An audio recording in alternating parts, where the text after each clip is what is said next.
Na celom svete žije so schizofréniou viac ako 20 miliónov ľudí. Po ich boku stoja ich blízky, ktorí čelia rovnakému strachu, ťažkostiam a výzvam ako vy.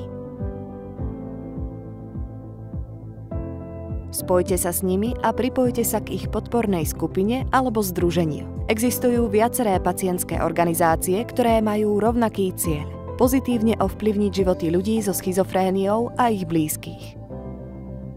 Tiež vám to umožní spojiť sa s inými rodinami, ktoré žijú s týmto ochorením. Ľudia so schizofréniou a ich rodiny sa často cítia izolovaní alebo nepochopení. Možno vám pomôže, keď si vymeníte skúsenosti a rady. Najdôležitejšie je porozprávať sa s odborníkom na liečbu schizofrénie. Ak sa o vášho blízkeho stará lekár či celý tím, požiadajte ich o rady a aktívne komunikujte. Vždy však majte na pamäti, že v tom nie ste sami.